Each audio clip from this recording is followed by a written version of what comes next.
Welcome back to World Crisis Radio. Concluding analysis now. In terms of health reform, Obama and his regime look more and more like the Hemlock Society. They are open proponents of euthanasia and indeed of genocide. Obama has talked about his moral crisis about his mother's hip replacement operation. Obama has praised hospices. Obama has referred in a very sinister way to what happens at the end of life when they obviously want to give you a big push.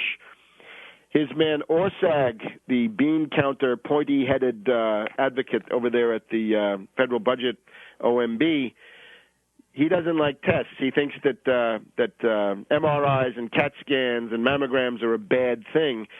Orsag has talked about moving on after the health care reform to Medicare 2.0, which is the gouging of Medicare.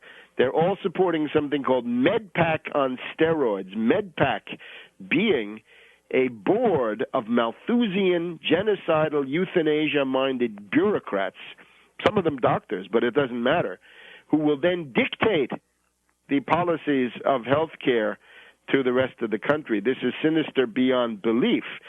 Another genocidalist, of course, Daschle, who was going to be the point man for all of this, in his book indicates that old people should die to defend the bottom line of the system. Sibelius, a cold, cruel purveyor of euthanasia and genocide. Baucus, the Senate Finance Committee chairman, now shown to be extremely corrupt on the payroll of the health insurance companies. The Obama White House has been forced to disgorge 25 top health for-profit executives that have been hobnobbing with Obama. And then perhaps the most repulsive of all, John Holdren, the anti-science advisor to Obama, talks about de-development and forced sterilization in quest of population reduction, therefore genocide. So I'm afraid with this crew, the only thing to do is to fight them to a standstill. However, in the arguments of Limbaugh and Hannity, we can see what their goal is. They want to defeat Obama and then go on to destroy Medicare, Medicaid, and Social Security. Their idea is to use the defeat of Obama, which has now been brought closer by the ineptitude of Obama, as well as the genocidal overtones of the team that he's put together, to go further. In other words, the name of the game for these reactionary Republicans is what it's always been, the destruction of the New Deal institutions and the New Deal state. And they've been targeting, right?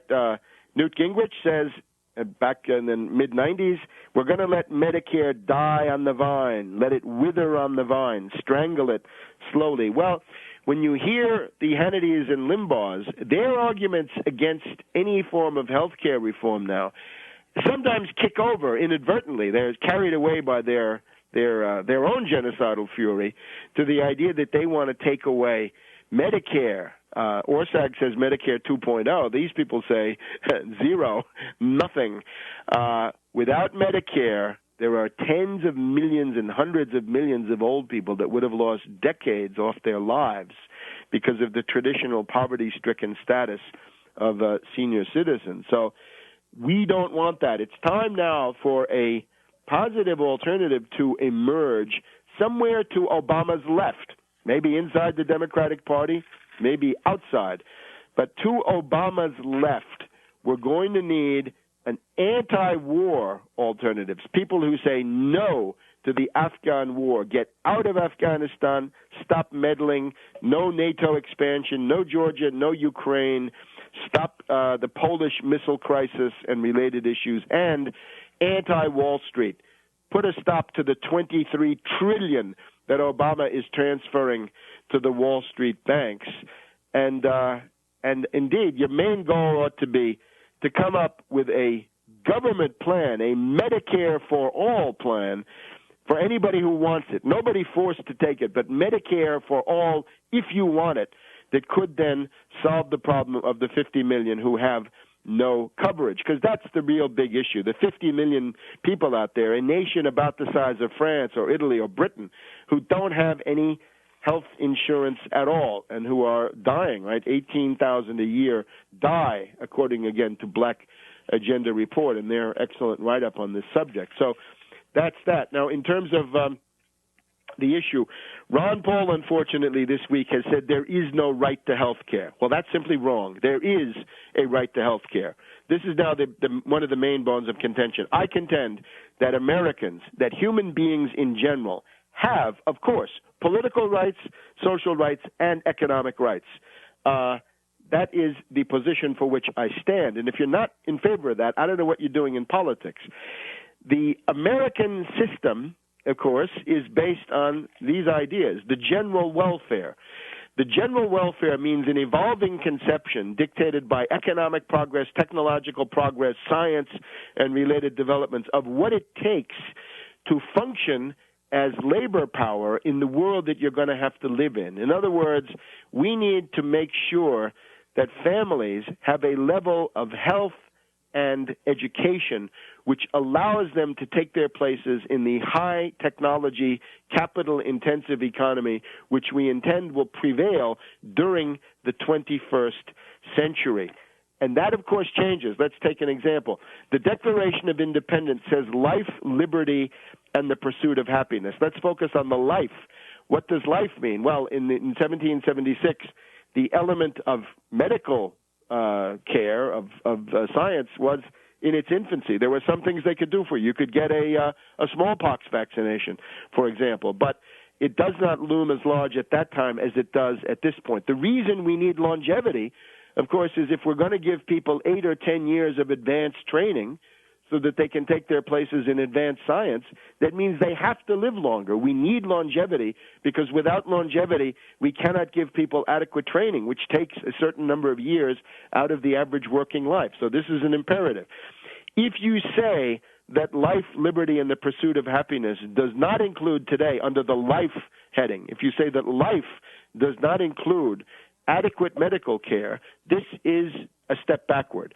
This is, in effect, the life, liberty, and property of John Locke, which the American system rejects. And we can go through the bankruptcy of John Locke from many points of view. So I'm afraid Ron Paul is tragically wrong.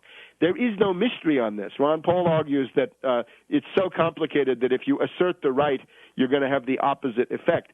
Economics is not a mystery. We know how economics works. We simply know that these elements must be provided. Now, how you do it is, of course, another issue. And in order to do that, the things that are missing from the current debate, you've got to build 1,000 hospitals. You've got a deficit of 500,000 hospital beds, even compared to the Hill-Burton guidelines of 4.5 beds per 1,000 population issued in 1946. We're currently at 3.2 beds per 1,000. Hill-Burton said 4.5 to 5.5. Today, we should be at 6 beds per 1,000 population minimum.